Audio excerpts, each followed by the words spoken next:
Hello, this is Dave Trials Through Time, and today we are going to do Trek to the Stars, a Star Trek discussion. We're going to discuss Star Trek through the different incarnations.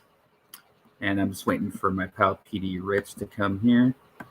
And I'm starting a little early because at 2:30 Jen's got her appointment on Zoom. So I started a few minutes early, so I'm going to wait for PD, and then we will officially start this thing. Be with you in a sec. That's what he said. Cool. I'll be waiting here.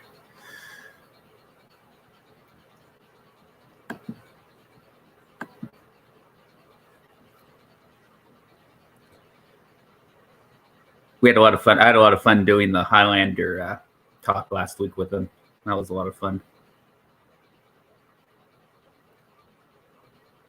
So I hope everyone's weekend was good, pretty decent.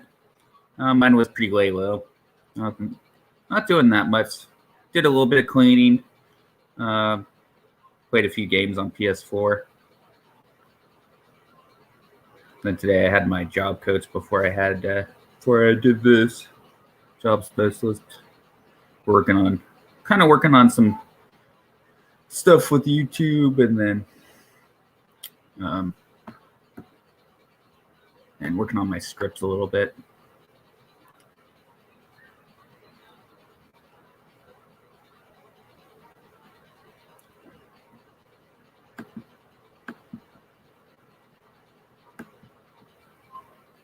And I just recently got the Voyager collection from Uncle Rick's stash.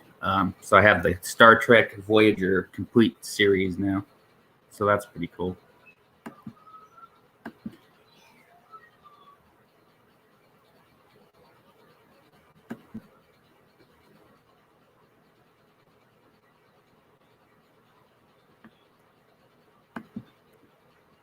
Oh, we got 2 people watching. Wonder who else is watching.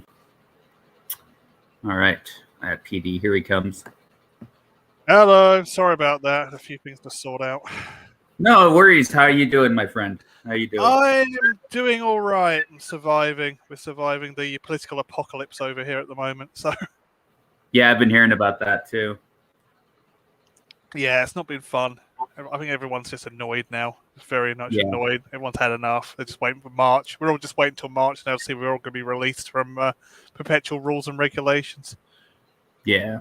And things go back to a rough normality. Yeah. Yeah, I won't say back to normal because it probably won't.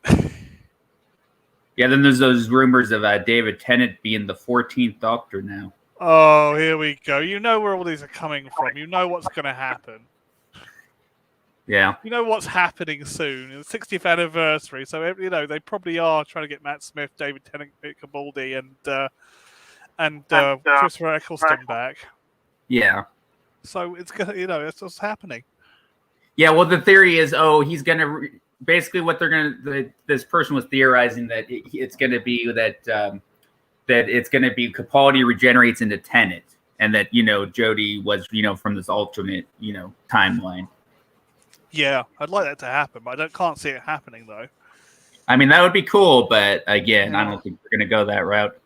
I mean, personally, what I'd do... Sorry, we're on Doctor Who at the moment. We'll get on to Star Trek in a minute, but what I'd do, I'd make Jodie a clone. Yeah. I'd say Tectoon cloned her. She was trying to take over, use it to destroy Gallifrey or something. Yeah. And it was all some kind of really crazy scheme. And the planet that she was on was not Gallifrey, it was Khan. Yeah, she's actually one of the a rogue member of the Sisterhood of Khan or something, and it was all about that. She was a bit of a fundamentalist. Yeah, and she has destroyed the Time Lords, but not in. And then say at the end it was all in Pete's world. Yeah. So I'd do it to get out of it, distance it from everything then, because Pete's world is Cyberland, isn't it? Really? Yeah, that'd be a good idea. Everything that happens in that universe has got something to do with Cybermen. So yeah. So that's what I'd do. But the problem is you didn't see any airships flying around when they were on Earth. That's a problem. Yeah. So, you have to really get airships into it somewhere. Yeah. So anyway, how do we want to start? Do we want to start with Star Trek about the we'll talk about the pilot, I guess, at first, right? The unaired. What was it? Oh, the Cage it was called. cage. Yeah, Yeah. the cage. Yes. Did you know the cage? The original version of the cage wasn't. I think until about until the 25th anniversary. It wasn't Yeah. released. It's either the 20th or 25th anniversary. The original Yeah. pilot of the cage was never released until then. Yeah. And on the Blu-rays and DVD box sets, it's always the last episode on the disc, not the first. Yeah. Strange Yeah, it was very enough. cerebral too, that pilot, wasn't it? I always liked it. Yeah. I really liked it. I liked Pike. I thought he was good. Yeah. No, I always had that kind of, kind of on the edge kind of captain. Like he just had enough, Yeah, some people were complaining, oh, well, he's not as fun as Kirk, he's more reserved, type of thing, Yeah. But I don't mind it, it's just a different personality, Yeah. You got Dr. Boyce instead of Dr. McCoy. Yeah, I liked him too. Yeah. Yeah. He was more of a barman than a doctor. Yeah. Yeah. Jeffrey Hunter. You had Jeffrey Hunter who played Pike. So you had Jeffrey Hunter instead of... and Jeffrey Hunter didn't want to come back and reprise the role for the Menagerie. He refused. His wife was part of that too, I was hearing about. His wife told him, don't do it. Don't do it. Yeah. Yeah. And another weird fact that not many people know is that all the Talosians were actually played by women. Yes. I was thinking that, and then the voices were voiced by men or something. Yeah. Yeah. Yeah. Yeah. That was an interesting choice. Yeah. Yeah. Then, of course, there's that infamous scene with the Orion, Oh, yes. The Orion slave women and slave trading and all that. Oh, that wouldn't go down now, would it? No. Yeah. Wouldn't go down now. You wouldn't get that in this day and age, but hey. A lot of things in first series of Star Trek, you've got to realise there was a lot of changes made. Oh, yeah. A heck of a lot of changes made. I mean, come on, originally they weren't called dilithium crystals, they were called lithium crystals. Yeah, and then of course Spock, his personality was vastly different too. Yeah, went completely from a different personality where he was actually, if he'd see something that, transfixed him or it was fascinated him, he'd end up with a smile on his face. No. And if something went wrong, he would actually kind of panic a bit. Yeah. He would get a little bit panicked. But then in the No Man Has Gone Before and onwards, he was almost emotionless. Yeah, well, basically what they did is they combined him with the number one, the first officer from the pilot. Oh, yes. Because she was emotionless. Yeah. Played by Majel Barrett, later Jim Roddenberry's wife. Yep. And the voice is a computer and does all those little parts. Yep. And a lot of other little bit parts in the show, like Someone of Troy. Yeah, and then she was Nurse Chapel or something, right? Yeah, Nurse Chapel, computer voice. She was number one, Nurse Chapel, computer voice, like Swan of Troy. Yep. Yeah, she wasn't a DS9 computer voice. She was the Starfleet one. Always the Starfleet one. And she kind of took it in turns with Nichelle Nichols in the original the animated series, not the original, the animated, doing the computer voice as well. Because sometimes she wasn't available to do the computer voice, so Nichelle Nichols took over instead. Yeah, and then I keep reading about the books, about it, like how, a lot of the cast, especially George Takei, he couldn't stand Bill Shatner, Oh, they never got on. They never got on. Yeah. It was like, Bill was a different person back then, you got to realise. He was a completely different person. Oh, yeah. He was an up-and-coming. It was a bit like with Doctor Who, the Doctors, Doctor Who. It was a bit like John Pertwee and all that. They're all up-and-coming. Yeah, well, same with Christopher Reeve. Well, a lot of people were complaining about him, too, when he was up-and-coming, Yeah, they're all a lot of them were really up-and-coming, because it was like, Bill had only been like the Twilight Zone. Yeah. A few other bits and pieces until he did Star Trek, and it was his first big thing. Yeah. It's a bit like, similar, as I said, it's similar to Doctor Who. It's Patrick Troughton. Yeah. Patrick Troughton was an up-and-comer in the BBC. Yeah. So was John Pertwee, and so was Tom Baker. Most of them were. Yeah. I think Pete was the only one that wasn't. Yeah, he was like the only one that was like, he wasn't really an unknown. He was kind of known by that point because of All Creatures. He was known from, he was All Creatures, yeah. Yeah. Colin was known from the Brothers, and it was like, up until I'd say about Tom Baker, they were all unknown. Yeah. I think that's a good way to do it, though, to do an unknown, Yeah. Yeah. And then we had one of the McGann brothers, and it was like, they're stars now. Yeah. Sylvester McCoy was still an unknown. He was. Oh yeah. Yeah. Nobody knew him. Children's entertainer. Yeah. And did a bit of stage shows. He was a stage performer and a children's entertainer.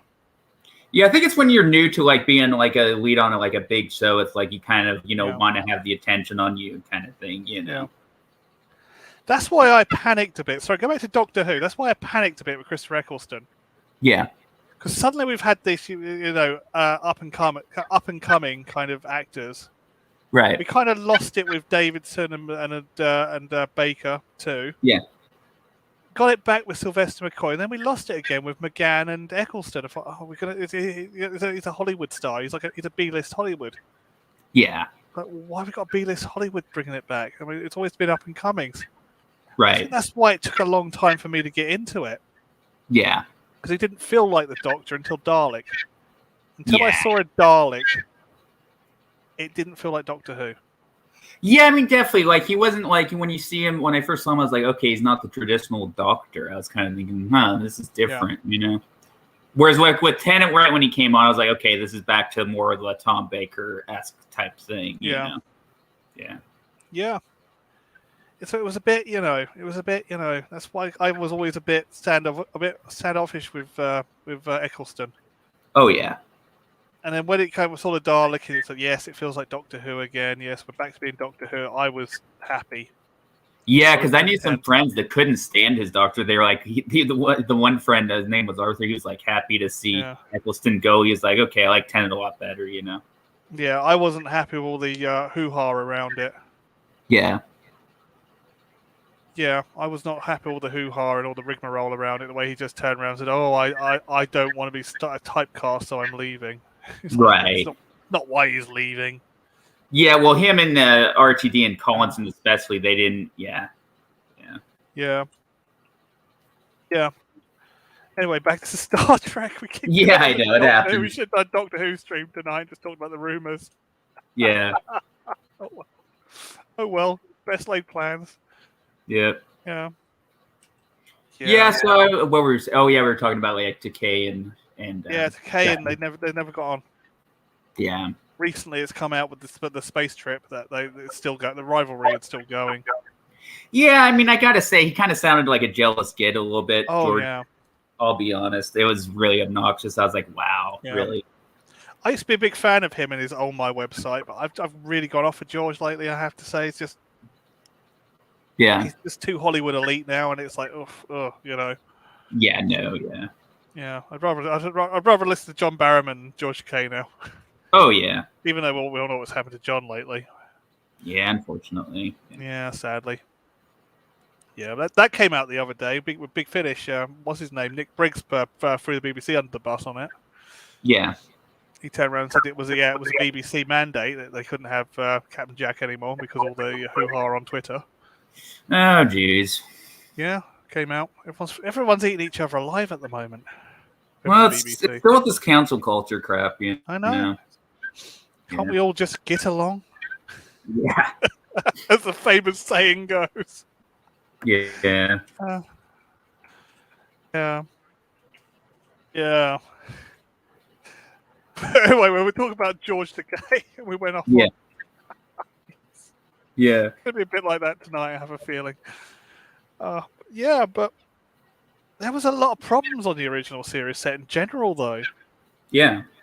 A hell of a lot of problems. I should say heck of a lot, keeping it clean. There was Grace Lee Whitney. She was sadly an alcoholic. Right. I remember reading something. Yeah, Grace was an alcoholic. Bill didn't like her, but she was great friends with Leonard Nimoy. Leonard kept her going as long as she could, and she just kind of lost it in the end and left. I don't know if she was fired or left on Bill's bequest or she left. Yeah, and then the one that really complained, I guess, was the one who was played Batgirl from Adam West. She guest starred in one episode, right? Yeah. And I was reading like quotes from her. I was like, wow, she really ripped William Shatner something. Yeah. She was like saying, oh, well, he was inappropriate she was like hinting like sexual stuff or something. Yeah. It's like, I was like, I'd like to not believe that, that maybe it was just her thinking of it from a maybe she saw something, but actually wasn't going that way, you know? Yeah. But I don't know. She's like, oh, I didn't really like him, you know? Yeah, you have to remember, though, it was the 1960s. Yeah. Things were a lot different back then from today. That's what I don't like about this cancel culture thing. If you think about it, Dave, you look back. It's like things were different back then. It was like, women did tend to not get jobs and stay at home. It was kind of the culture. Yeah. Things have changed. Things have moved on. Yeah, that's true. Not everyone. Not everyone. Not everyone worked. Yeah. Yeah. Some family, the man was the breadwinner. It was just the way things were back then. We have evolved. We've moved on. Yeah. Yeah. But, so there was all this, People were a bit too more hands-on than they should have been. I mean, Gene Roddenberry was apparently very hands-on. Yeah, and then another producer who we'll talk about in a little bit once we get to it from DS9 and Next Gen. Oh, yeah. Yeah. Yeah. Not much, Sadako. Not much. Just been going a few Doctor Who rumors, a few bits and pieces. Yeah. Hey, Sadako. Welcome. Yeah. So, well, where were we? Original series, William Shatner's Wandering Hands. Yeah. Yeah, I mean, there was that. Then we had who else did we have? What else? Other characters. Chekhov came in series 2. Chekhov came in. Walter Koenig came in series 2 because they wanted a kind of the Monkees kind of character. Yeah. Because the Rolling Stones and the Monkees were very popular at the time. Yeah. Oh, I can't remember the name. David Jones. That's it. They wanted a David Jones like character. That's right. Yeah. Russian. The lead from the Monkees. Yeah. Because the Cold War was kind of heating up, and they wanted to kind of have a kind of a Russian on the bridge to say, the Cold War, it might be over and might all be friends in the future. Yeah. Yeah. So that happened in series 2. I think the show picked up in series 2. Oh, hey, Joker. Welcome. Yeah. Joker's here. Yeah. Awesome. Well, I think Kirk was surely more of a gentleman than that. Yeah. True, Sadako. He did turn around and tell Charlie X that, but... Oh, yeah, Charlie X. Yeah, I remember that. Apparently that's not what's happening behind the scenes. Yeah. Yeah. But I always saw Bill generally as kind of a very playful type, very much... A bit like Tom Cruise. He's very much Tom Cruise. Yeah. Tom Cruise, but he was nicer to the crew. Yeah. Yeah. So I always took Bill Shatner, that kind of mentality. Yeah. Yeah. So Grace left. As I said, Chekhov came in the second series. Yes. And then Sulu disappeared a few times in the second series because he was filming the Green Berets. Yeah. So we had Sulu just appearing for certain episodes and disappearing. Yeah. Ahura at the end of the kind of mid to the end of the first series became a main character because originally she wasn't going to be a main character. Yeah. So you had Michelle's now a full main character. Well, she kind of was halfway through. Yeah. Oh yeah, we were talking about that a little bit, Sadako. Yeah. Oh yeah, about George Takei, Hayden Shatner. Yeah, we haven't talked about James Hayden about it though yet. Oh, Jimmy. Oh, Jimmy doing Yeah. Yeah, Jimmy was an ex-soldier, wasn't he? Yes. He was there for D-Day. Yep.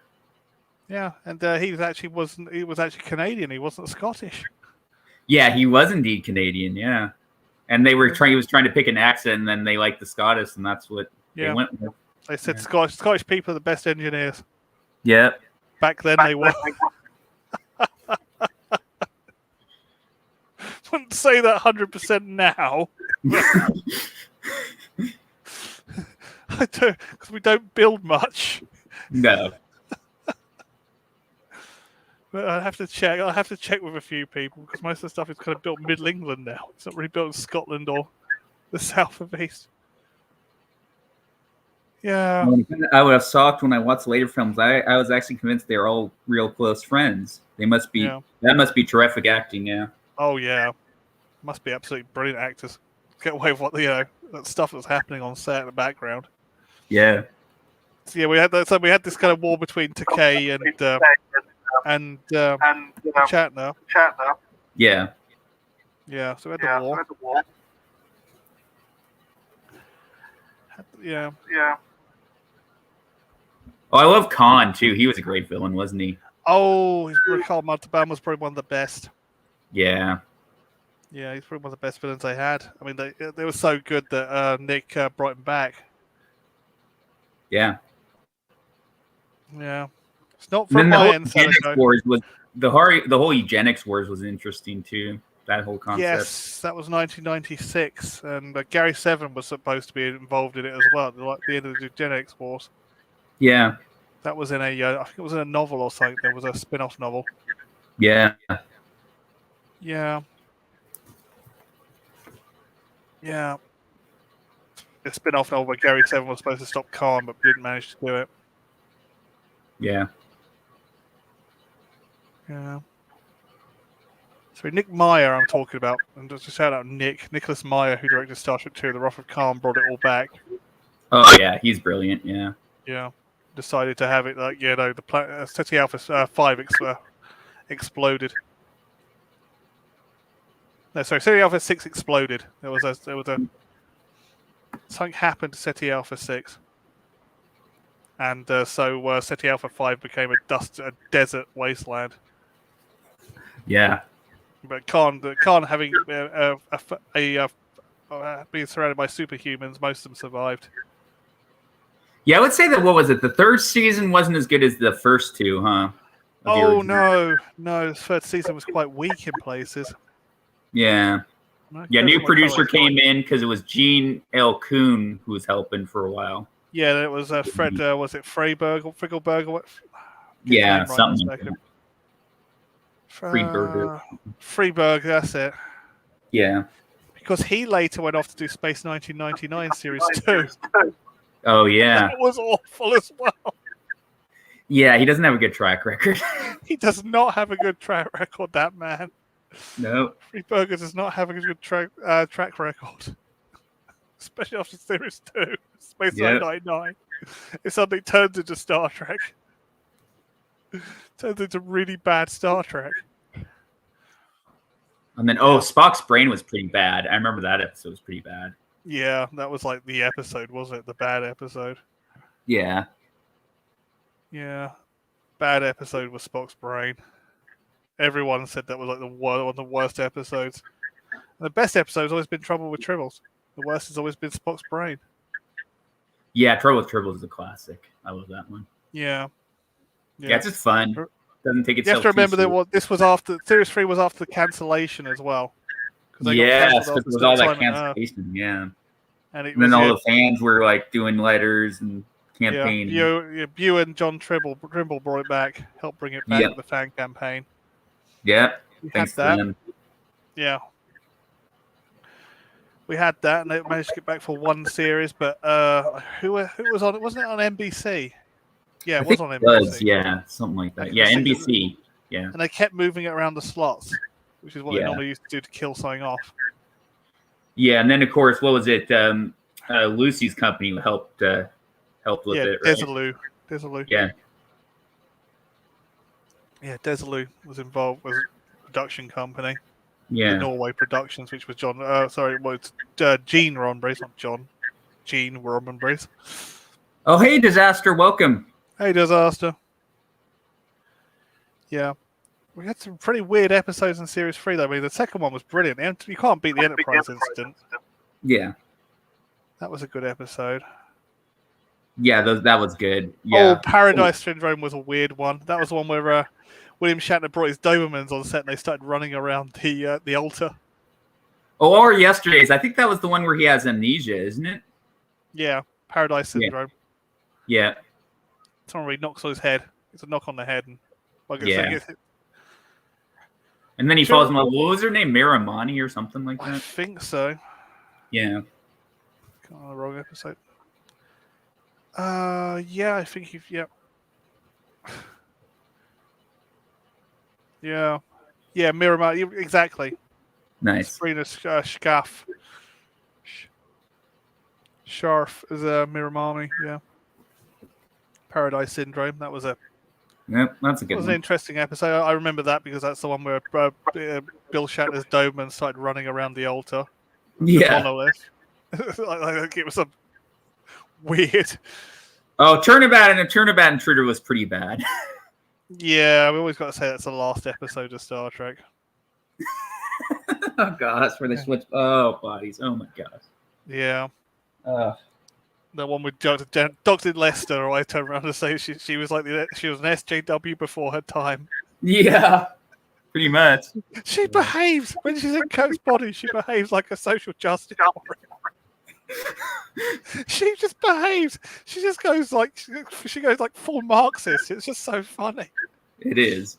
It's like she wants to start executing people for no reason. Everyone's her enemy. It's like she's just like Janice Lester was just like a social justice warrior before her time. Yeah. I always laugh about that. Yeah. Although yesterday's is the episode I keep seeing when it was on Horror Channel. Nice. That wasn't a bad episode. It was very good. Yeah, there was at least 2 or 3 that were good in there, but then the rest were kind of. Yeah. Savage Curtain, I keep getting shoved in my face. It was interesting, but I never thought it was a good one. Yeah. Cloud Miners, I thought was quite interesting. Yeah. That was kind of about class systems. Yeah. Way to Eden was Way to Eden, mate. Oh, do you even want to talk about Way to Eden? Yeah. Oh god, space hippies. That one was pretty embarrassing. That was embarrassing. And the one we were talking about last week with Requiem from Methuselah, which was one that I think Highlander was based on. Yeah, that was good. That was a good one. It was so hit and miss, season 3. Oh yeah, Spectre with Gun. Yeah, that was the Western one. Yeah. Yeah. That was a good one. Yeah. Lights of Zeta. Yeah, Lights of Zeta. Spectre of Gun. That was. Yeah. Spectre of Gun, that was one with they didn't have much budget for the sets. They just used a kind of a. They just used some bits they found in storage. I thought let's have a Western. Oh, Disaster's asking, does everyone like the added effects they added to the DVDs? I do, actually. I'm one of the only people that turns around and says, I prefer the original series remastered to the original series. Yeah. There's just something about it. It's more watchable. Yeah. They fixed a few. The only thing that kind of annoyed me is they could have done the Star Trek 4 Voyage Home effect when they went forward in time. Yeah, that would have been awesome. Yesterday. Yeah. And they could have done it again. You know, I don't know if you actually saw it at Assignment Earth. Yeah. Oh, Simon Earth. Yeah, I don't know if you saw the doing the time travel bit. They could have literally done it though. Yeah, they could have tied it into the. Made it look a bit 60s, but tied it into Star Trek 4. Yeah, they could have maybe brought back Gary 7 or something, huh? Yeah. Yeah. And because they do it. That's where they find out that they can time travel by slingshot around a planet. Yeah. But they kind of find out about it. I think in was it The Enemy Within? Yes. They find out they can kind of try and they slingshot around a planet while at warp. They can kind of time travel. Yeah. Because the extra gravitational forces make the So slingshotting at warp is not a good idea. They go so fast they end up in a time warp. Yeah, that first came in that the time going back in time slightly first came in when The Enemy Within. I think it was The Enemy Within. Or was it A Naked Time? It was one of the first episodes. So Doc was saying those is Naked Time. Naked Time, that's it. The ice planet. That's the one. The movies is the episode after it. Yeah. So they kind of found out about its time travel. This is what I liked about the original series. They did keep the chronology going, because you had the first kind of time travel bit. You're having A Naked Time, and then you have it again in Tomorrow's Yesterday, and then at the end of series 2, you have it in Assignment Earth. So it kept its own chronology going. Always liked that about the original series. Yeah. Yeah. Yeah. Oh. And then there was the what was there after the animated series? There was the Phase 2. They were trying to make that a series, weren't they? Oh yes. Yeah, so I'm just trying to remember what That Which Survives was about. Yeah. What we got? And then they were going to replace Spock. I remember with Zahn, right? Yeah. Oh, That Which Survives when you saw Dr. Mbenga. Yeah. We saw that McCoy wasn't the only Doctor on the Enterprise. Oh yeah, that's true. Yeah, Mark Gideon. Let You Be That Last Battlefield. That's a popular episode from Series 3 as well. Oh, that one, yes. Bale and Loki. Yes. Mark of Gideon, I'm like rolling my eyes at that one. A Land of Troyes is the episode they keep showing. Oh, I have the book on Phase 2, Sadako says. Oh, that's cool. Yeah, it's a great book. Got it as well. Gods Destroy. Oh, that's the Two Gods Destroy is the Federation Funny Farm one again. Play with Stepchildren. That was a good episode. Oh yeah. Web, Play with Stepchildren. The Sky is Hollow. If I haven't touched the beginning of Series 3 wasn't too bad. Yeah. It was just Spock's brain was a very bad start. Oh, it was. Children Shall Lead was a bit bad. But there's another thing I wanted to bring up about the original series of Star Trek. Did you find that near the end of Series 2, you had this kind of period where like almost every episode was like almost similar to the last? Yeah, I could see that. It just kind of hit. Yeah. It was like, it was just piece of the action was similar to another one. Mm-hmm. Yeah. It was like, it's just you kept getting these episodes with like, Private Little War was similar to a piece of the action. It was like always about it all turned into these like episodes that are always about someone breaking the Prime Directive, almost like a mustache twirling villain. It was always a captain or someone or a professor or something. It just turned into like, oh, who's the mustache twirling villain who's broken the Prime Directive on a primitive planet this week? So yeah, it was a better series 2, but I just got a bit annoyed in the end because it just kept turning into as I said, the Omega Glory, another one. Yeah. Omega Glory, another. Yeah. You just kept getting these kind of constant, that's the one I was thinking of. Bread and Circuses as well. There we go. Yeah. Another Prime Glory, Private Little War, PCX. It's 4 episodes. They're almost like had the same theme about them. Yeah. Repetitive. A bit repetitive. Yeah, it got very. That's what I liked Series 2. I think it was the strongest series, but I just think 3 or 4 of the stories in the end got too repetitive. Yeah. Yeah, you can't beat Amok Time though. No. And then was it Sitting on the Edge of Forever? That was a good one. Yeah. That's the end of Series 1. That was like just before Operation Annihilate. Yeah. Yeah. Anyway, on to Phase 2, I think. Yeah, we'll talk about Phase 2. So, so basically they were getting the production ready, and then they thought it was going to be a series, but then they just decided, okay, we're going to make this a motion picture instead. Yes, it's because of Star Wars. Yeah. They were ramping up to do a TV series, and Star Wars hit in 77. And it's like, we can't do this anymore. We've got to do a full movie. Yeah. It's like, we got to do 2001. We've got to make it like 2001. Yeah, I mean, they got a good director. I'll give them that. I mean, Robert Wise was a good director. Yeah. He done a lot of, good movies. So. From the original West Side Story. Yeah. City on the, Day the Earth Stood Still. Yeah, he did that one. Yeah. Did the original, did the original West Side. Yep. Not the new one. No. That's another matter. For another day. I don't even know if I'm going to see that. Yeah. Oh, no. It's too much controversy for me to even look at it. Yeah. And then we had, as I said, a motion picture. Phase 2 became... We had the animated series in the 70s, though. Yeah. 73, I think, we had the animated series. Yeah. And it ended up being, 2 seasons? Was it 2 seasons? Yep, 2 seasons. I think Series 2 was only, about 6-7 episodes, though. Yeah. So it was cancelled. I think it was just stopped think they ran out of funding or something. I had to stop it. But yeah, that's interesting. I always say if you're gonna have it, I always use the animated series as a palate cleanser for Star Trek. Yeah. Whenever I'm really fed up with Star Trek and really angry at it, I'll always watch the animated series, and it makes me feel a lot better. Yeah. Especially with all the I'm not gonna I try not to go into it tonight, but the Kurtzman Trek stuff. Oh yeah.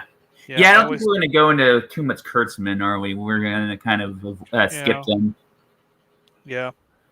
Coming up to Star Trek 5 later on, one episode is actually almost a precursor to Star Trek 5. Yeah. In the animated series. Oh, the script for the TV version of In Thy Image is much better than the motion picture ended up being. Yeah, In Thy Image. That was the motion picture, yeah. That was the original script. Yeah. Yeah, season 2 was only like 1974. In 1973 was season 1, and that was quite long. Yeah. That was 16 episodes. Finished with the Jihad, which was a weird episode. Yeah. If I can remember it. It wasn't as bad as it sounds, a Jihad. It was quite a good episode. Yeah, that's the one with Harry Mudd in it. It was the one where Harry Mudd makes a return at the end of the Jihad. Yeah, I still need to see that one, but yeah, he does make a return in the animated. I remember something about that. Yeah. Had Harry Mudd go back. Had Harry Mudd turn up with the Pirates of Orion. Yeah, Practical Joker was a weird one. Albatross, I think, was quite good. Yeah. Sharp is a servant's truth. Yeah. Counterclock Incident. Yeah, there's a lot of people are moaning about the animated series. There was a mistake in it. Yeah. Yeah. I can't remember what episode it was. It was the one with the Delta Triangle in it. Yeah. I can't remember which one it was. Yeah, what episode was that? Time Trap, I think. Yeah. Yeah. There's the USS Bonadventure. I think everyone goes, but the USS Bonadventure would look a lot older. It doesn't look like that. I think that is the second USS Bonadventure, not the first, and Scotty mistakens it for the first one. Yeah. It's just Scotty mistaking things. That was the thing about Scotty I realised in the animated series. He'd make a few mistakes. Yeah. He'd be too proud to admit it. Yeah, then he voiced more than just one character, more than just Scotty, I found out, too. Oh, yes. He did a lot of the alien voices. Yeah. Along with Nichelle, and George Takei. Yeah. And another thing is, Chekhov wasn't back in the animated series. No. But he wrote an episode. Yes. Yeah. Trying to find which episode. I think it's season 2. No, it wasn't. It was season 1. You know what's funny? I just realized is when I know I'm going back to Doctor Who now, but you know, Ilya from the motion picture, right? I was thinking when she was bald, she almost reminded me of Nicola Bryant when she was bald in Mind Warp. Oh yes, shaven Perry. Yeah. Yeah. We all found out she grew her hair back. Yeah. Recently we found out she grew her hair back. Yeah. It didn't actually happen. No. Because Pete and the Tig's done a sequel to it. Yeah. Yeah, so she didn't become she didn't get mind robbed. Yep. Infinite Vulcan, that was a Wolf to Koenig's episode. Yeah. So Chekhov wasn't back. We had Mr. Oryk instead, the alien with 3 arms. Yeah. Voiced by James Doohan. James Doohan, yeah. Yeah. So we had that. And then, as you said, it went away again and came back with the idea of having phase 2. Yeah. Yeah. Yeah. So what do you think of the uniforms on the phase 2 in motion picture? Do you like them or? Oh, the motion! I didn't like those jumpsuits in the motion picture. I thought it looked way too 70s. Yeah, they look dated now. They look very so 70s.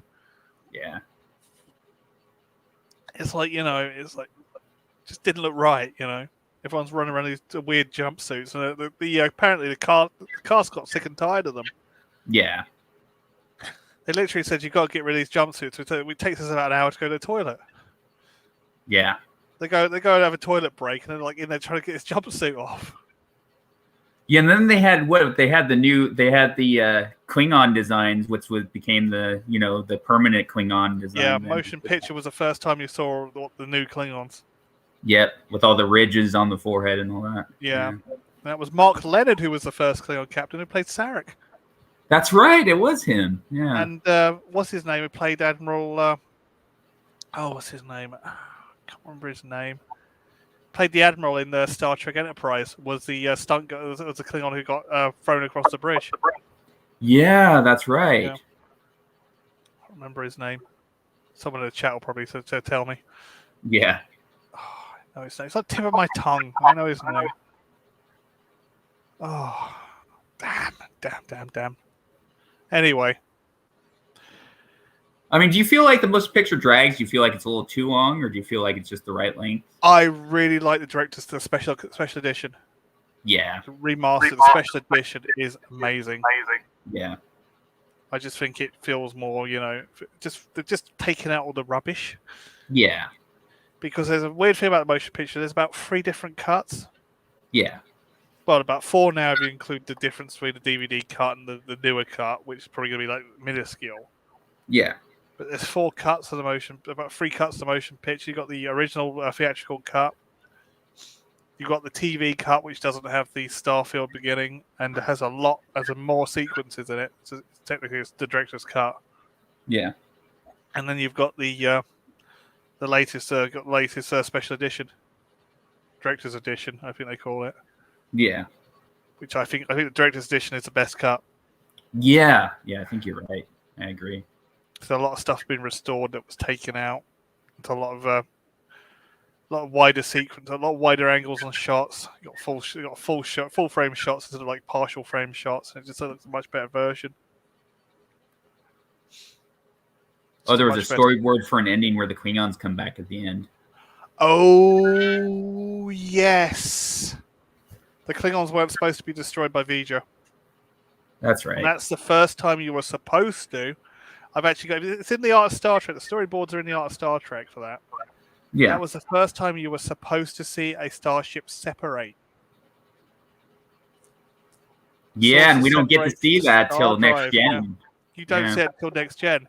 But it was originally supposed to be the first one on screen was supposed to be the refit Enterprise. Yeah. Originally, the original Enterprise was supposed to be able to do it. They decided to create a transporter because it was too expensive to either have the shuttlecraft keep going down and up every episode like an Enterprise, or it was to land the entire saucer section, which was what they were planning to do, because they would have had to build a large model and put it in the background of it every landing shot, and it would have ended up becoming a bit Jerry Anderson. Yeah.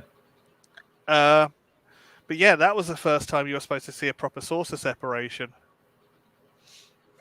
Yeah. In the end of it was supposed to be the Klingons come back and they blame the Enterprise for everything and start attacking. That would have been cool. I'd like to have seen that. Yeah. Then Kirk has to separate the Enterprise into two ships and take them on. There's supposed to be this really, one. There's supposed to be 2 Klingon ships. One was supposed to actually have been destroyed. And they blame Kirk for the missing ship. Yeah. Which was just V'Ger couldn't reassemble it. Yeah. 22 ships came out. Everything was supposed to be restored, including the Epsilon 9 space station. And it was supposed to just have this kind of a huge kind of area of like just all these weird vessels and all that reappearing. Yeah. That was good. It was a good sequence. It's a shame they cut it, but it would have been a bit funny. You wouldn't have got that final shot of the Enterprise if they could have put that sequence in. That lovely shot where the Enterprise pans over the camera and goes to warp. Oh, that was awesome. My favorite shot in any Star Trek film is that shot. Yeah, then it has that rainbow warp effect, which is pretty cool. Yeah. Yeah. It goes straight to warp. Yeah, that's my favorite shot in any Star Trek film. Favorite miniature shot is that. The original Enterprise doing that pan over, because that's just beautiful. Yeah, because we never really saw them properly. We never really saw the Enterprise go properly to warp in the original. It didn't have the budget for it, No, you never saw the Starfield move. No. Until Enterprise was like the first kind of original, pre-original you saw that in. You kind of get the effect now in the original series remastered, but they never put the proper warp effect in. Which I thought was a little bit of a shame, but I understand why they didn't do it. Yeah. Because they would have to redo all the films to match. Yeah. Vaughn Armstrong, that's who I was thinking of. That's his name, yeah. He was one of the stunt guys on the bridge in the motion picture at the beginning of the Klingon attack. That's right. Then he plays the Admiral in Enterprise. That's right. Yeah, he plays the Admiral in Enterprise. So now we're on. What are we on? We're on Wrath of Khan now, huh? Yeah, we're on to Wrath of Khan with Nick Meyer. Yeah. Yeah. A big plot line in that is about aging, right? About kind of like. Yes, getting old, gracefully getting old. Yeah.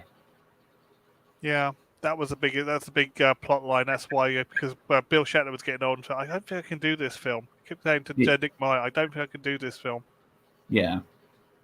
And in the end, he said, he said, look, Captain Kirk's getting old, but Admiral Kirk is getting old. But he's getting old gracefully. Yeah.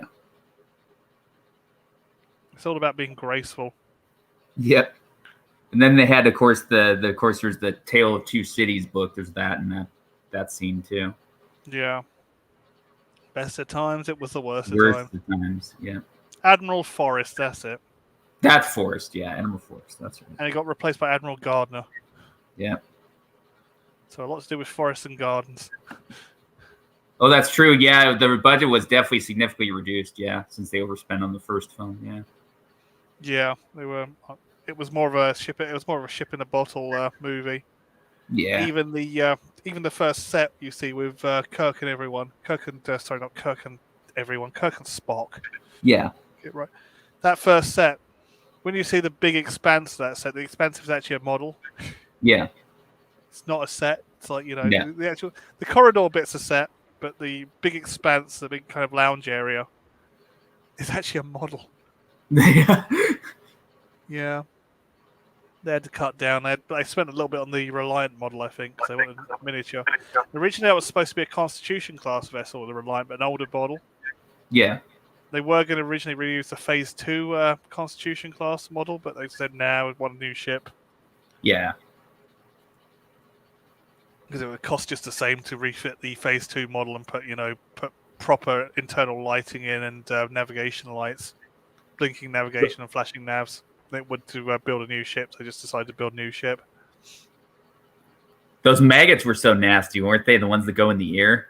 Oh, city eels, yeah. Yeah. Yeah.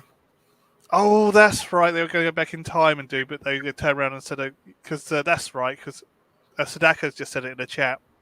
Because Nick Meyer was going to do watching the entire original series. And he had all these ideas for continuations. He wanted to do another Edge of Forever, City on the Edge of Forever sequel instead. That would have been interesting. They stopped the JFK assassination. Yeah, that could. Yeah. Well, they had to. Yeah, well, someone went back and stopped the JFK assassination, and then Spock had to put it right. Yeah, that's right. Well, they did technically do that. They tried to do that in a Red Dwarf episode, but it didn't. Oh, yes. We saw what happened when that went wrong. Yes. Yeah. I think it was great. I mean, Nick Meyer wasn't the biggest Star Trek fan, but he became a fan because he did it. Yeah. He wasn't. He always said he's never the biggest Star Trek fan. And I think there's 3 cuts of the Wrath of Khan so far. I liked how the uniforms too are more naval looking. Oh, that was Nick Meyer. He wanted to make things look more naval. He wanted to make it look a bit more like kind of it was before Hunter for the Red October, but he wanted to make it look more like kind of like a submarine. Yeah, I mean, I think it fits though. I love those uniforms. Yeah. Apparently, they're horrible to wear though. Yeah. They're all wool. They're all velvet and wool, so they're not the greatest things to wear. Yeah. They look really good, those uniforms. Yeah, he changed the uniforms because the cast did not like the jump. Sorry. Excuse me, they're not like the jumpsuits. Yeah. Throat's a little dry, sorry. No worries. Yeah. Cast in the jumpsuits, so they changed the uniforms. Yeah. They also, if you look very clearly, they changed they brought back the heavy duty tricorders. Oh yeah, The they original did. series. Yeah. Nick Yeah. wanted those back. So the tricorder you see Savick scanning on the regular one observatory is actually the heavy duty tricorder they used to use for engineering. Yeah. That's come back. And he brought the proper flip communicators back, which were wrist communicators in the motion picture. Yeah. So it's starting to get a bit more original series again. Yeah, and then of course we get the introduction, of course, Carol Marcus and then the son David, Yeah. Perks. Yeah. We had the introduction of the Kobayashi Maru test. Yeah, that was classic, yeah. Yeah, once I actually did the Kobayashi Maru, I decided not to rescue the ship. Yeah. Yeah. I turned around and said, well, you can't go around breaching into... My excuse was you can't go around breaching intergalactic law. No. It's like we can't do anything. We want to save them, but we can't. We can't risk intergalactic war. Yeah, another thing too is it's interesting how Khan, they just talk on the screen, but they never actually physically touch each other, fight each other. There's one thing, yeah. Ricardo Montalban and William Shatner never met until the Rat Party. Yeah. They never met until... There's also another thing I found out recently about the Wrath of Khan. Yeah. There was a child in it. Really? There was a little toddler in it. It was supposed to be Khan's son. Wow, interesting. And the whole reason in the end that the Enterprise wasn't able to escape was because they beamed Khan's son off of the Reliant. Oh, yeah. Interesting. But it was all cut out in post. Wow. And that's one of the things that they're supposed to keep Chekhov and Captain Tyrell and Commander Chekhov in the Botany Bay. Yeah. They find a kid in there and they think, oh my God, where's the kid come from? Yeah. And that's what's supposed to keep them there. And they're actually panicking because they're trying to find some way of looking after this kid. Yeah. While they're looking around this vessel, this crashed derelict. Yeah. The child was supposed to kind of keep them there, but they cut it out. They hit the cutting room floor. That's the interesting thing. That's why the Enterprise got stuck in the end, right at the end.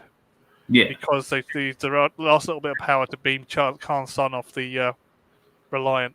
Because they suddenly start hearing a kid crying in the transporter room.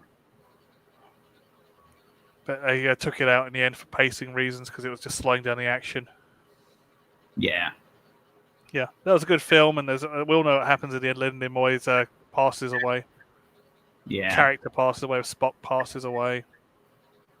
Yeah, well, Nimoy, he didn't want to be Spock anymore. He was kind of over it, wasn't he? He was at that I am not Spock at time in his life. He wanted to be a director because he was a photographer He was an avid photographer for a hobby, massive photography, and he wanted to actually make it. And I will say this: when Leonard Nimoy took over, the lighting on the films got a hell of a lot better. Oh yeah. One of the things I always was a bit particular about on the motion picture and the Wrath of Khan was the lighting wasn't very good. Yeah. Lighting was always very dull. Yeah. Especially on that bridge set. During the battle scenes, it's fine with the red emergency lights. Yeah. But most of those scenes on the bridge are very dark. Yeah. When we saw the beginning of the motion picture, the bridge isn't actually that dark when it's in space dock. Suddenly it goes really. The rest of the film, it's just really dull. Yeah. Yeah. Yeah. Oh, here we go. Sadako's. Yeah. Sadako's fucking Boozing was in poor taste. Oh, yeah. Yeah. That's probably why it was cut. Yeah, that makes sense. Yeah, I think they did. I know it was removed. Yeah. Yeah, the third film holds up pretty well. I liked it, The Search for Spock. I have got a bit of a whatchamacallit to make. Yeah. I love The Search for Spock. I think it's one of my favorites. I know Yeah. it's not one of the best Star Trek films. I know they say it's 2, 4, 6, 8. Right. You can't include 10 in that though. No. But yeah, I've got a bit of a confession. The third film is one of my absolute favorites. Nice. And Yeah. it's not for the reason you think it is. It's because the third film is my favorite because there's so many throwbacks and hat nods to the original series and the animated series Oh yeah. and the previous 2 films in it. It's a fan movie. It really Yeah. is. It's a movie for the fans. If you look at all the props in it, the phasers and the tricorders look like the original series phasers and tricorders, but updated. Yes. Communicators are back to proper flip communicators, not the big bulky ones that are from the Wrath of Khan, back to proper flip communicators. Everything's updated. Yeah. I just loved the look and the feel of that film. It felt like a Star Trek film. It really did. Oh, yeah. We're back to the original series. I felt like they had some budget, if you know what I mean. Yeah. Even And Grace Whitley makes an appearance in it. yeah, and then we had a good villain too with Christopher Lloyd's character in that. Isn't it funny how someone always ends up stealing a time machine from Christopher Lloyd? Yeah. It was Biff in Back to the Future too, and it was Kirk in the Search for Spock. Yeah. Yeah. Another thing to watch out for with Christopher Lloyd in The Search for Spock is look at his eyes. Yeah. He had a really bad reaction to the makeup. Oh no. Yeah. So I mean, every time you see Krug, he's got red rings around his eyes because his eyes have been weeping Yeah. because of the makeup. So I take my hat off to him, and he's got like a slight sniffle to his voice. Yeah. That's because he had an allergic reaction to the makeup. Could only be in it for so long, he had to take it off. Oh yeah, that's a great line. Yeah, when he says that. Give me Genesis. I say Sega absolutely missed out when they released the Sega Genesis. They should have used Christopher Lloyd. Yeah. Absolutely missed it. Used Christopher Lloyd, the Klingon costume again, going, "Give me Genesis." Yeah. Yeah, it's my favourite bit. I think my other favourite thing is I use it a lot when people annoy me online. I use the meme, "No, because you wish it." Yeah. Always use that one. Picture of Krug saying, "No, because you wish it." And then of course we get the first destruction of the Enterprise, right? Yeah, first Enterprise is destroyed at the end. Yeah. Yeah. But it wasn't the main thing about the film. The crazy thing is it wasn't originally supposed to be Klingons. It was supposed to be Romulans. Right. It was not going to be Bird of Prey was supposed to be a Romulan bird of prey. Yeah. And originally the model was actually grey. Yeah. They had to paint it up. That's why in the first shots it's just been literally sprayed green. Yeah. It looks just, it just looks really green. Yeah. Because they had to literally spray paint it green because it was originally all in grey colours. Yeah. And to get ready for the opening shots, they had to spray paint it green. Just spray paint the whole thing, mask off a few areas, and spray paint most of it green. That's why if you look at the baffles on the wing, they're all green. Everything is green. It's kind of light green. Yeah. Yeah. And also, it was completely different from the original script. Spock was supposed to be fully regenerated on the Genesis planet, but going mad. That's right. Yeah, it was. Yeah. And it was supposed to be at the Romulans. Apparently, the whole point of the Genesis was to create a dilithium-rich planets. Yeah. Planets rich in dilithium. Yeah. So they could harvest them. So they find some dead moon and turn it into a dilithium planet. It wasn't originally about the Klingons and it being a super weapon. It wasn't an analogy for a nuclear bomb. Yeah. Originally. It wasn't supposed to be in the Wrath of Khan either, but they decided to... Nick Meyer decided to up the ante. Yeah. It was supposed to create... it's supposed to fire at a moon. It's supposed to create a dilithium-rich moon, and then you're supposed to harvest it. And the Romulans were secretly harvesting the dilithium with the bird of prey. They had set up like a kind of a slave camp, I think, as well. That's what's supposed to be happening. So they did that, but they changed it all to the Klingons because I think Glenn Nimoy, who was directing this one, Yeah. this is his first film he directed. Well, first Star Trek film he directed. He turned around and said, the Romulans are not that iconic. Well, no, I mean there definitely was more of an animosity with the Kirk and the Klingons than there was with the Romulan. Yeah. He was the Klingons have appeared about 3 or 4 times in the original series. Yeah. He says, well, and they appeared about 3 or 4 times in the animated series. Yeah. But he said the Romulans have only appeared like 2 or 3 times. Yeah. He says it's like people won't remember the Romulans. Yeah. Because in the second season 2, they only appeared very briefly. Yeah. Very briefly, it's just a bird of prey that appeared and started firing on the Enterprise. Yeah. So it's like he says you haven't had much interaction with the Romulans, had more interaction with the Klingons, so want to have Klingons instead. Yeah. And so the bird of prey then became a Klingon bird of prey, and then became a Klingon or Klingons. Yeah, and then we got a recast Savick too, different actress. Yeah, Kirstie Alley was doing something else. I Yeah. can't remember what film she was doing. She was doing another film, and she couldn't do it. So they changed her for Robin Curtis. Yeah. So we got her, and we had the sex scene with Robin Curtis and young Spock, Yeah. which is a memorable moment. Well, yeah. So that was that. But originally it was supposed to be the dilithium and the planet was exploding. Yeah. There was a cascade reaction of dilithium and it was starting to destroy the planet. Yeah. And yes, Tadako's right as well. Savick was supposed. Sorry, Savick, get the name right. Was supposed to be half Klingon. Sorry, not Klingon, Romulan. Half Romulan. Yeah. Get it right in a second. Sorry, my throat's dry. It's all good. Yeah, throat's dry, and so I'm starting to say Klingon instead of Romulan. Because Yeah, but we never found out much of that. Yeah, because they never really went into detail. Yes, but that was setting up for the 6th film. Yeah. That was setting up because in the Star Trek 6, it wasn't Yeah, supposed to be Polaris, played by Kim Pettrell, who was the mole on the Enterprise. It was supposed to be Savick. Yeah, I thought that would have been interesting. Yeah. Yeah, and Nunclus was supposed to be her father. Yeah. Yes, his father, the Romulan ambassador. She was technically a bit like Spock. And that's why she was close to Spock, because her father was the Romulan ambassador.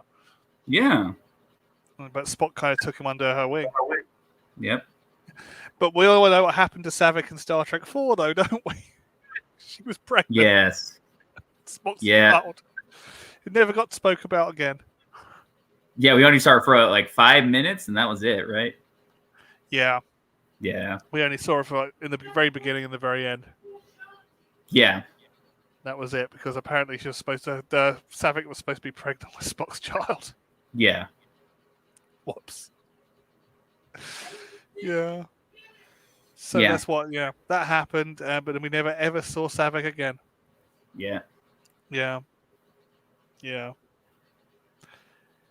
Yeah, as I said, Sadako got it right, but they changed it to. But Roddenberry, on his deathbed, wanted to change it to change the character, because he turned around and said Savick wouldn't do that. Yeah. So that's why it changed to 6. So then we're on to Star Trek 5. Yeah. No longer the worst Star Trek film.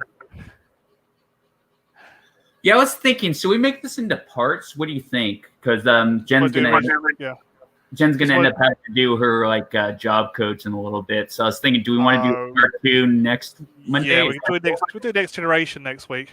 That sounds cool. Nice. Next Generation up to Generations, and yeah. So we'll finish soon. I'm starting to enjoy myself, actually. This is fun, yeah. Yeah. Anyway, we're on to Star Trek 5 now, aren't we? Yeah. Bill Shatner's directing debut of Star Trek. Yeah. Yeah. And as I was saying earlier, it was very loosely based on the magic of Magus Tau, which was an animated series episode. Yeah. And another thing not many people know, not a lot of people know this, in the words of Michael Caine. Yeah. Sean Connery was supposed to be Spock's brother originally. Oh, yeah. That is right. In Star Trek 5, yeah. Yeah, but he wasn't available because he was filming Indiana Jones. So he was filming Indiana Jones. And he was off filming Indiana Jones. Also, ILM were working on Indiana Jones and The Last Crusade. Yeah. And as a result, all the effects are all, mostly practical effects in the Star Trek 5, The Final Frontier. Yeah. Oh dear, we have missed a Star Trek 4, haven't we? Do you know why we've missed Star Trek 4? Because we're talking about Robin Curtis. Yeah, you're right, Sadako. We've missed Star Trek 4. What can we say about Star Trek 4? Yes, Star Trek 4. Greenpeace thought that they were real whales. Yeah. And there was a massive hoo-ha about that. Activists thinking they were real whales and they were actually animatronic puppets. All the whales were animatronic puppets in that movie. What else about Star Trek 4? You saw Rand and Chapel again if you looked in the background very clearly. Star Trek 4 to me, Dave, has always been one of those films where you just want to watch the first 30 minutes and the last 5 minutes. Yeah. And just not bother watching all the stuff on Earth. Right. That's always been my reservation of Star Trek 4. I like it. Yeah. There's also something else I don't like about Star Trek 4. I'm not a big fan of the soundtrack. No, I didn't like it either. It's too happy. Yeah, it's too. Watch the crew of the Enterprise going on yet another excellent adventure into the unknown kind of thing. Yeah. You know what? So all proper. Another dashing adventure in time and space. Oh god. It's very. Yeah, you get away with it probably for a clip in a Doctor Who episode, but you wouldn't get away with Star Trek. It was like. It's very to the center, journey to the center of the Earth. The music. It was like an excellent expedition kind of thing. Yeah. I was like, so it would have been great for like a Hammer horror, Journey to the Center of the Earth film. But it was terrible for Star Trek. Leonard Roseman was not the right choice. They should have kept what's his name, the original composer. Yeah. Yeah. But also, just a little thing about Star Trek 3: The Search for Spock. Nick Meyer was asked to direct it originally. Yeah. But he turned around and said no because I just can't do a regeneration movie. Yeah. I can't do Resurrection of Jesus. He said it's just not in me. I just don't know how to do it. Yeah. James Horner, that's who I was thinking of. Yeah. Yeah, James Horner, the soundtrack for The Wrath of Khan and The Search for Spock, did a brilliant job on them. That's the one, Sadako. Yeah, it's James Horner.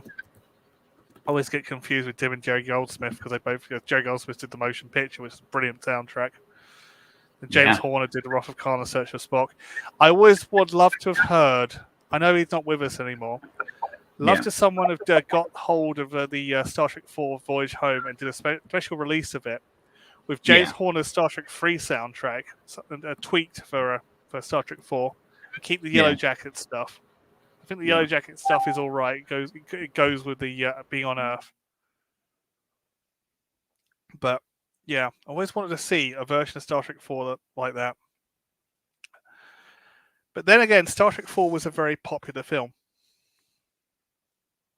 It did very well at the box offices, which was absolutely surprised them. Really surprising them. And so they got a fifth film, as I was saying. And a fifth Star Trek. Okay, just see the private chat. Okay, I think we have to continue next week for Star Trek 5 then. Yeah, sorry, my friend. We're on Star Trek 5 then, okay. Yeah, sounds good. Okay, we'll wrap it up. Yeah, thanks so much, though, my friend, for coming on. Really appreciate it. And thanks so much, everybody in the chat. Rocco, Disaster, and everybody. This stuff, yeah. Thanks, Tanako, to bring it up that we missed Star Trek 4. We've run out of time now. Yeah. What can I say about Star Trek 4? I mean, apart from, I would love to have seen it with a different soundtrack. Yeah. And you can always cut the Earth stuff out, and it will make sense. Do a 35-minute edit. Anyway. Yeah. Okay, then. All right. Well, thanks so much, my friend. All right, and we'll do the continuation of the stream next Monday. All right, guys. Hope you enjoy the rest of your week. All right, take care. Peace. Bye for now. Bye.